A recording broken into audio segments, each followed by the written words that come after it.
November basketball games. That's simple. All the little things: preparation, execution, skill, and maturity. That's what the Jazz showed last night. We'll talk about the lack of passing, whether it's having an impact. Jordan Clarkson's play, the Jazz once again showing they have every offensive answer, and Quin Snyder on Rudy Gay and the recruiting process that revealed something a little interesting. That's all coming up on today's edition of Locked on Jazz. Pow.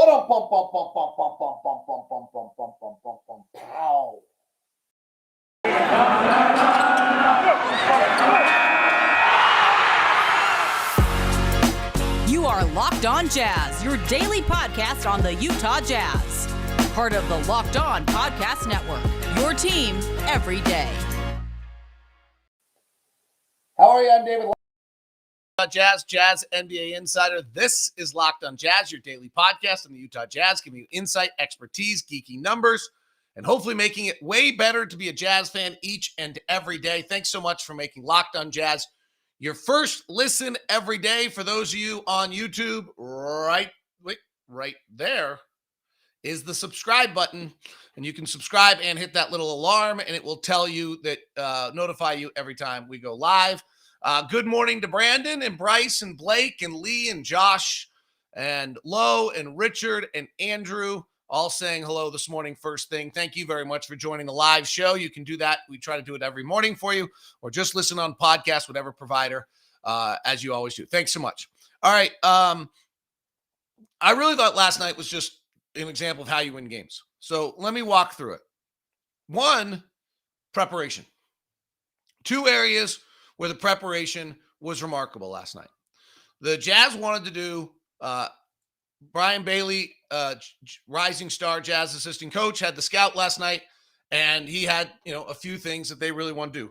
One, keep the Kings in the half court as much as possible.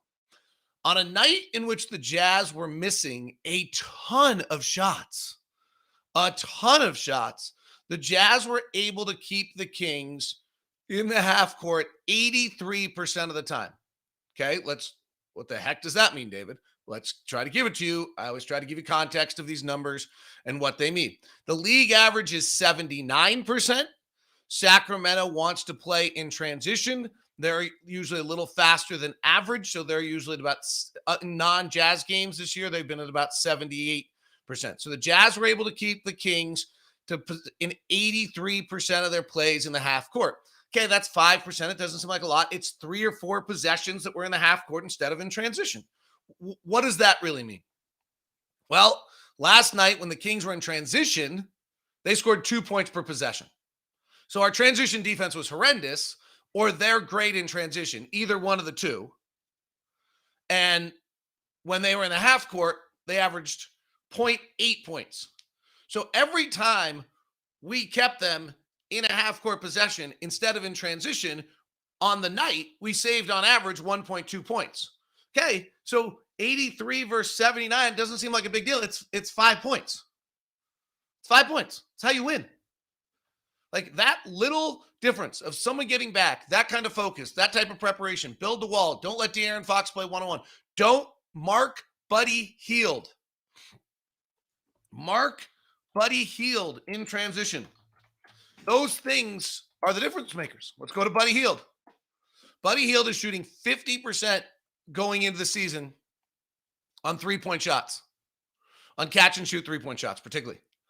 Last night, he got 7 three-point attempts, tying his season low in any game. He only got 10 shot attempts, one short of his season low from the opening game of the year.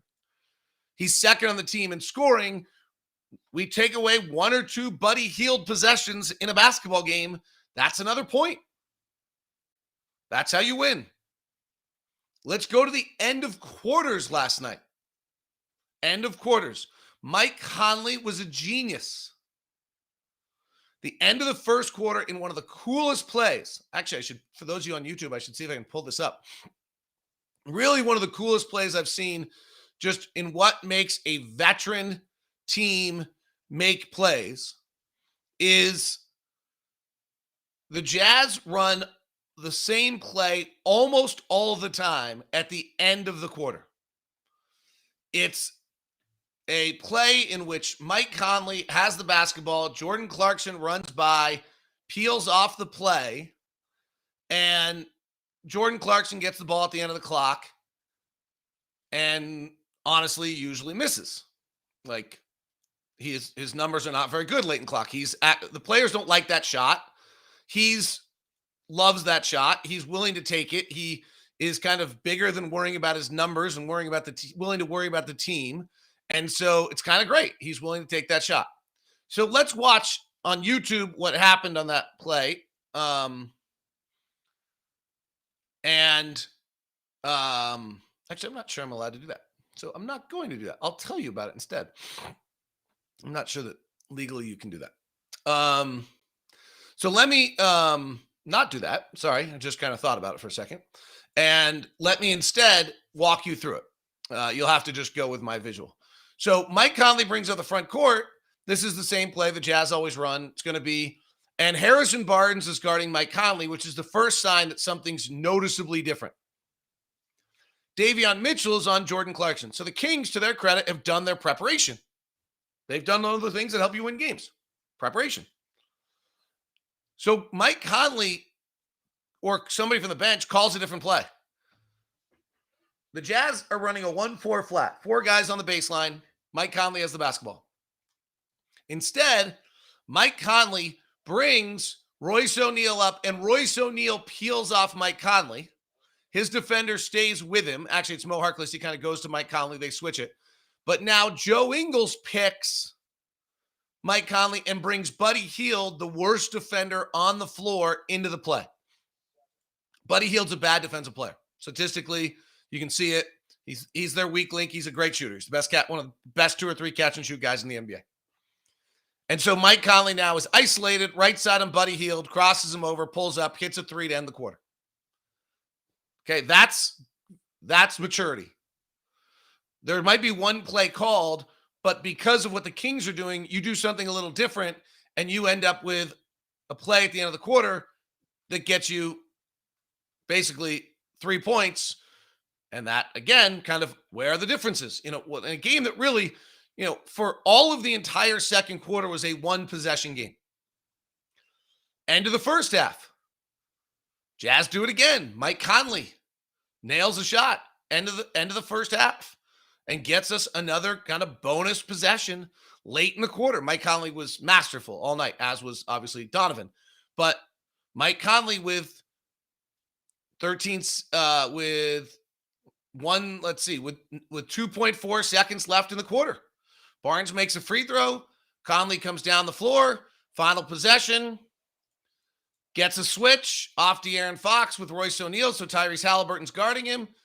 Works in the lane, puts up a really off-balance shot. It was a tough look, and makes it. At the end of third quarter, Mike does the same thing. And so suddenly, at the end of the first, second, and third quarters, Mike Conley has stolen a bucket, or at least made a play, so that could be skill. But those are, and on the Mike Conley final one is a 3 in the right corner, where the Jazz set up the play. Mo Harkless, who is the best pick-and-roll defender in the NBA, defending on Rudy, and Conley just gets himself free with 5.7 seconds left when they're so worried about Rudy's role. Those are the execution skill maturity plays. The preparation play the Jazz hit Bojan Bogdanovic on a corner 3 early in the third quarter. That was the exact play the Jazz had walked through at shoot-around that day. A play in which, quite frankly, Quin Snyder literally stood there with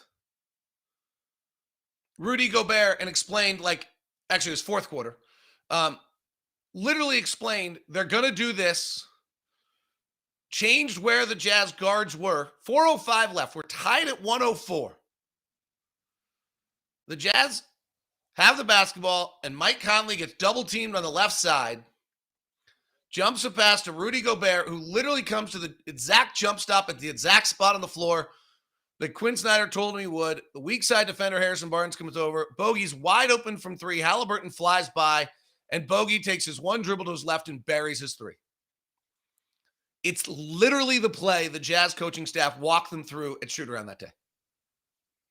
That's amazing. Preparation, execution, you've got to be able to do it. Skill, you've got to be good. And maturity, recognizing situations, time, and score. This was an absolute model of why, when it's all said and done, you look at Sacramento, they're really good. They got a bunch of good guys. They got a bunch of players. They got this and that. Why do the Jazz win? Because of that. And Sacramento maybe gets there one day, but they're young. They haven't been together as long. They don't have that continuity. It's hard. But that's literally what makes the Jazz who they are. All right, I got a bunch of other things to talk about in this game, but that to me was really interesting last night just to see it. And it's what separates, small little incremental things that separate winning and losing in this league. Wednesday edition of Locked On Jazz is brought to you by my friend Steve Carter and Intercap Lending. They just do such great work. It's such a pleasure to tell you about Intercap. Intercap's been our loan officer for a little while now. I mean, our sponsors we have our core sponsors, and they've stayed with us, and it's kind of great. And Steve Carter is your own personal loan officer. Intercap as a company is hyper responsive. They embrace change. They make sure you have a good borrower experience. And that's why they've been growing, because they get deals done. Steve Carter is our own personal loan officer. It's amazing. He's done 2 of mine. He did our COO of Locked On. He's done a ton of Locked On people recently. I think everyone knows with inflation, interest rates are likely going up. So now's the time. And so give Steve a call at 385-800-8528. If you'd rather, email me at dlock09@gmail.com, and we'll set you up with a meeting. Intercap Lending, NMLS number 190465. For more information, visit intercaplending.com. If you call Steve directly and don't go through me, then call 385-800-8528. But make sure you tell me you're the Locked On Jazz so you get the corporate discount that is unique to Locked On. Steve Carter, Intercap Lending, they do amazing, amazing work across the board. Today's show is also brought to you by McDonald's. McDonald's has always been more than just a place to get tasty, affordable food. They've been proudly serving communities since 1965. It's a place where friends and families come to connect and to reconnect. A place where classmates can meet up for a study group, knowing they have dependable Wi-Fi, endless supplies of French fries and McFlurries. Which should be first there, by the way? Should it be McFlurries first, or should it be French fries first? Which is just a debate. Win or lose, it's a place where teammates, competitors, the home team, or any team can come to recharge. It's a place where you always look forward to stopping on a long road trip to rest your legs, refuel, and either get your McFlurries or your fries. It is McDonald's. I'm not going to sing, but I am loving it. McDonald's, bringing you today's edition of Locked On Jazz. All right, a few other notes on that one. Rudy's clutch free throw shooting is pretty impressive. It's going to be screwed up because he missed those 3 or 4 late, but he has been shooting at about 85% in clutch situations late in games. By the way, JC Ernst says he's been working with Steve Carter so far, so good. See? So that's worth noting. I thought this was also another one where the Jazz have every answer. We saw this last year. Jazz had a good offensive game, not a great offensive game. Like, the numbers by the end of the night are okay. They also had one of their guards shoot 1 for 11, which generally makes it a little harder to have a good offensive game, right? Or 0 for 11, excuse me. I gave Jordan one that he didn't have. Jordan's going 1 of 13. Overall, 0 for 11 as a team, and it makes it a little more difficult for us to have a good offensive game. That's, we go add 9 points. Jordan makes 3 of 11, add 9 points. We suddenly have a 122 offensive game. We're through the roof last night. So I think we finished at about a 114 offensive rating, which is good. It's not great. It's not us at our elite. Well, you can't have one of your guards go 0 for 11 from 3 and 1 of 13 overall and be, elite. We shot 29% from 3. So the fact that we actually had a pretty good offensive game is still a sign that this offense has it. 114 was our offensive rating last night, a little bit above league average. Here's what happened last night. So the first time we played, Rudy had 17 points and 20 rebounds. So the Kings came out and decided that Rudy Gobert is not beating them again. They changed a little bit of what they were doing defensively. They decided that Rudy is not getting shots. They're rolling the big into him in the first quarter. Rudy got 2 shots, 4 rebounds, a block, had a little bit of an impact. Donovan came out in that first quarter, took 9 shot attempts, had 9 points, just kind of playing one-on-one. And we went 2 of 9 from 3. In the second quarter, the same thing kind of continues. Rudy gets 2 shot attempts, so he's not really a major part of it. Mike and Donovan do their thing. We're 2 of 16 at that point on 3-point shots. We're 0 for 7 at the end of the first half on corner threes. Okay, that's not going to last. So we come out in the third quarter and nail back-to-back corner threes. In other words, 7 corner threes in a half is a ton. So we come out and say, fine, if we're just gonna keep getting those shots, we're gonna nail them. We open up the third quarter. Mike Conley hits a corner 3. Bojan Bogdanovic hits a corner 3. Now the Kings kind of have to deal with this a little bit. Bojan hits another. Now Bojan gets a layup shortly thereafter. Mike gets a layup, and now Donovan goes off. So the kind of progression is, all right, well, we're gonna shut down the middle and not let Rudy get his roll. We've seen this multiple times last year. Shut down the Rudy, not let Rudy get his roll. Well, the only way you can do that is bring a guy off the corner the way we space. So we're going to get a bunch of corner threes. We missed them. Then we start hitting them. Well, now you're not going to come off him as much, but you still want to deal with Rudy. So now you're going to bang up Rudy and you're going to leave a little more room for the guards. And then Mike Conley and Donovan Mitchell go off for 30. It's really a pretty awesome progression. If you heard Luke Walton pregame, and unfortunately something went wrong with the recording of Luke Walton pregame, or else I would have played it for you tonight. And that is, he just talked about, like, they have space, they have shooters everywhere, they got the best roller, they got dynamic guards. Like, there's just not a lot you can do defense. You got to pick your poison. And actually, I've never thought Luke was a particularly elite coach. I thought he coached a really good game last night. They kind of kept forcing us into separate things and different things, and then eventually we just had the answer. And the answer was the fact we have Donovan Mitchell and Mike Conley that are great. So there's skill.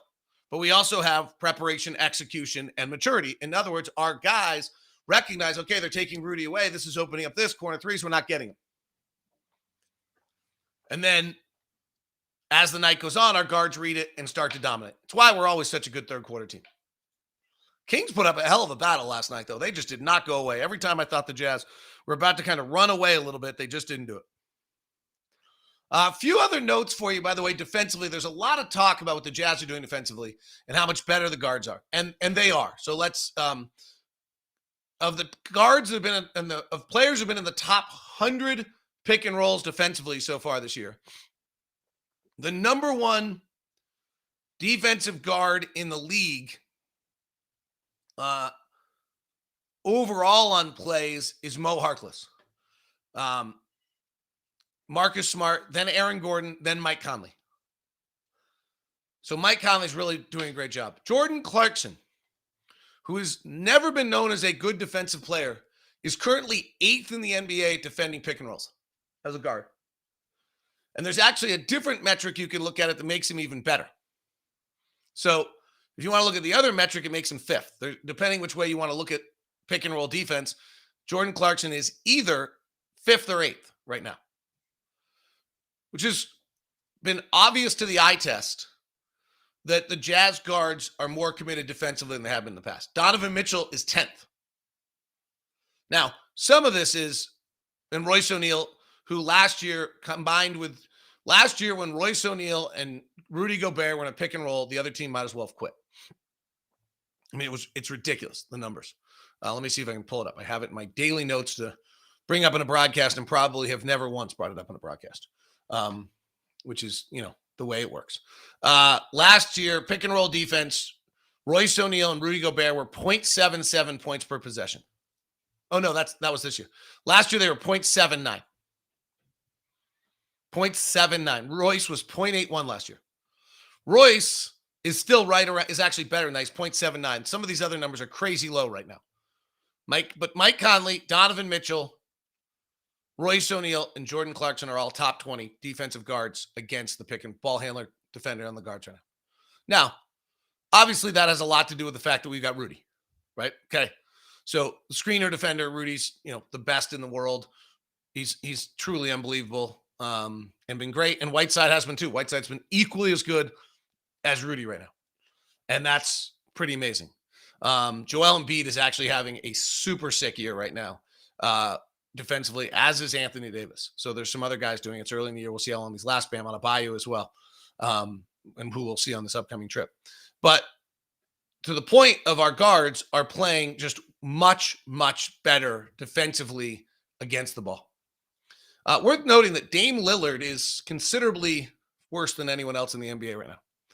The worst guys in the league are Dame Lillard, Chris Middleton, Evan Fournier, Shai Gilgeous-Alexander, and Grayson Allen. Not really that big a surprise in a bunch of those names, but it is kind of worth throwing out there that suddenly a struggle from that end. For the Kings, by the way, why are the Kings so much better? Mo Harkless is in games instead of Marvin Bagley. They literally have gone from the worst pick and roll defender in the entire NBA last year in Marvin Bagley to the best in Mo Harkless. Makes a big difference to who you are as a team, because we just went through all those little things that make a point or two difference here or there. That's a lot of what we're talking about. The Jazz are actually getting lucky. I know our guys. I know our guys are we're all talking about how we haven't clicked in yet. We're actually getting lucky, and it's going to flip on us at some point here in a not very good way. I'll explain that when we continue. Today's show brought to you by Built Bar. Our good friends over at Built Bar, always with crazy things. I have very good news for you, I think. I got a box of Built Bar last night. They just sent it to me. Thank you very much. Appreciate it. And it's of the greatest flavor Built Bar's ever made, which leads me to believe that it could be coming back out again. Coconut brownie chunk. The best. So keep an eye at Built.com right now. Paranormal pumpkin, coconut marshmallow, blueberry muffin, strawberry, cherry lime, along with all the natural regular flavors, peanut butter brownie, coconut mint brownie, coconut almond, salted caramel, raspberry, double chocolate, cookies and cream, and cherry barcia. It's 100% delicious. It's 100% real chocolate. It's Built Bar. Protein bar? Candy bar? Can't tell, can you? 130 calories, 2.5 fat grams, 4 net sugar, 4 net carbs, 17 grams of protein. It's too good to be true, and it tastes fabulous. Go get it done at Built.com, and the promo code is LOCKED15. That's Built.com. Promo code is LOCKED15. If you want to get in on some of the NFL college action that's taking place, you can do it at our preferred site, betonline.ag. It remains the number one spot for all basketball and football action this season. Head to the new updated desktop or mobile website. Sign up today. Receive a 50% welcome bonus on your first deposit. Just use the promo code LOCKEDON to receive it. From basketball, football, baseball, postseason's now in the books, so you'll have to do futures. NHL, boxing, UFC, right up to the Vegas casino games. Take advantage of all of it in the 2021 season. BetOnline is the fastest and easiest way to bet on all your favorite sports. BetOnline, where the game starts. We'll keep keeping an eye on the lines and see when they start to change. Will the Jazz, how long until the Jazz on the NBA futures move out of the 5th spot for championship odds? Nets, Lakers, Warriors, Bucks, Jazz are all ahead of them. And how long till they move out of they're now tied for the Warriors for 2nd spot in the West. 250 Lakers, plus 250 Warriors, 350 Jazz, 350 Suns all the way down at 800. All right, here is why we're getting lucky. So, 3-point shooting is the most variable aspect of the league. And there's no question that last year we were we're shooting the 2nd most amount of threes in the league.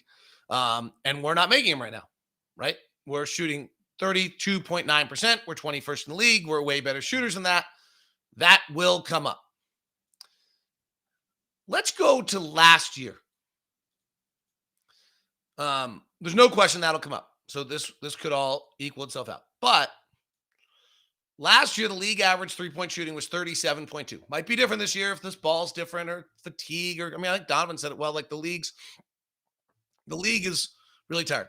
If you take out the top 3 defenses last year against the 3, which is the Knicks, the Jazz, and the Hawks. So we're in the top. We take out the 3, you go to 36. And if you take out the 3 bottom, you're at 38.5. So between the 4th best three-point shooting defense last year and the 27th best three-point shooting defense last year was a difference of 2.5%. In other words, this thing shrinks down as the year goes on. 2.5%. Now, because the Jazz have Rudy, because Atlanta has Clint Capella, theirs are probably a little better. They have someone who can guard the rim. They can hug the shooters. They can be a little bit better. The Jazz were 1.2 points better than average, okay? Or actually, they were 2.4 points better than average, but 1.2 better than the top end. But it all narrows out into this little gap. And otherwise, if you're on either side of it, the feeling is either you're lucky or unlucky. There might be some argument that Karl Anthony Towns, such a bad defender, Milwaukee allows so many threes that's why they were on each side of it. Okay, but you got the concept, right? You with me on the concept here? That there's just this very, very small margin by which three-point shooting defense lives, and we might be on the best end of it. So by a percentage point or two, I'll go with that. Where are we right now? Like, for all the talk about what we're doing with ours, we're at 28.3%, best in the league. Okay, the league average right now is at 34.7. That's the number that's way down. From last year, the three-point shooting in the NBA was 37.2. Right now, it's 34.7. So we're at 2.5 percentage points lower. Last year, the Utah Jazz, if we just took it on average, was at 34.8. So for 2 point, we'd be at 32.3. We'd be at 32.3. Where are we? We are at 28.3. There's no way we can hold that. There's no way. That's playing Oklahoma City and Houston and Milwaukee without their guys. There's no way that can hold. We're going to start to allow more threes. Not because we're doing anything wrong, just because luck's on our side right now. And so that's got to change. So just be aware of that. As much as I think, we look at this and say, well, wait a sec. There's, last year we shot this and, we got a bunch of guys that are way off. I don't have the Royce O'Neal last night was 0 for 4. Royce O'Neal on catch and shoot threes, which, we talked about yesterday. He's taken 470 catch and shoot threes over the last 2 years. 470. He's made 40%. He's about 5 of 23 this year for about 20%. Like, he's going to get it going. Jordan Clarkson has taken 410 catch and shoot threes. He's 38%. Right now, he's at about 9%. Like, he'll get it going. You just don't, that just doesn't happen unless there's something wrong with your body. Unless you, I don't know, like you're on a bad trip that lasts for like 3 months, but I don't think so. Donovan came in last night, 3 of 18 on catch and shoots. He's taken 330 over the last 2 years. He's a 43% catch and shooter on all of them. Like, he's going to get there. But we're also going to see more makes go. So I don't think we have this big, huge surge that I'm hearing people talk about that when our offense finally kicks in. So that would be it. All right, a few questions coming in. I wanted to get to Quinn, though, quickly as well. Why did they change the ball? Sponsor. Spalding to Wilson. So that's, just sponsor. Don't forget what this is all about. Sponsor. Let me see if I got any other quick questions I want to get to. Is it the physical game or three? I don't know what's going on. I think what's going on with the shooting is what I talked about yesterday. Is I think the veterans are out earlier this week. The veterans are out of sync. And so I think that's part of it. Is Jordan Clarkson's increased defensive effort maybe impacting his shooting? Possibly, right? 100%. 100%. But not to this level. Emily, why is Buddy Hield a bench player? Defense, I think. And they need some scoring off the bench. I think he's actually probably a perfect six-man. As the is the way to look at it. Let's see if we got anything else here. All right, let's go to Quinn. But this was really interesting. This was Quinn talking about Rudy Gay yesterday in the press conference. I have to do a few things here. I think there's a chance I'm going to get this right. I have not gotten this completely right yet this year when doing this. So let's see if I can get this right. If I switch this and put this up and then switch it to make sure, I got to make sure it's coming in on the right source. But I don't see this on the new Windows. I don't like the new Windows. I was just saying to my wife, I wish things worked correctly. This is not going to come into you guys. How do I get it to... Oh, Locke live on YouTube, scuffling right now. Scuffling badly. Let's see. Choose which speakers. How about this right here? Okay. Let's see if that works. All right, this could work. Are we ready? Is it possible? Locke gets it. Chat room, are you ready? Dun dun dun dun dun dun dun dun dun dun. Quin Snyder on Rudy Gay. Talking to Rudy and having, we had I guess you can almost call it a home visit, before he went to San Antonio, where we met with him. At the time, he was in Austin. That's where we met, and I just got a great feel. I think that interaction was a little bit of a foundation for this past summer, where when we talked, we'd already had some dialogue, and we talked basketball. We talked a little bit about life, because I think we both understand that they're pretty connected. I know how important his family is to him. Things like that. But if you have a chance to, converse with Rudy about, any number of topics, he's clearly an intelligent guy. And, sometimes wisdom, is attached to that. And I think, his time in the league, he's paid attention. He's been in a lot of situations. He's had a lot of success. And I think part of what intrigued him about coming here, in what, comparatively, compared to like 5 years ago, is a lesser role on the court. Now, that doesn't necessarily, it's a pretty important role, but you say at the outset, at least that's kind of the way it was framed. When we talked, just to have expectations on both sides be in the right place. But he's been really good. He's been, I think, it's hard to have that kind of impact and have those conversations when you're not playing. But he's made a point of, being involved in everything he can be, so that he's speaking from, from a point of strength as far as knowing what we're trying to do. And he's able to communicate with, everybody across the board, which I think is helpful. He's able to put himself in everybody's shoes. He's seen a lot. So I think that's an important thing, and will continue to be. As far as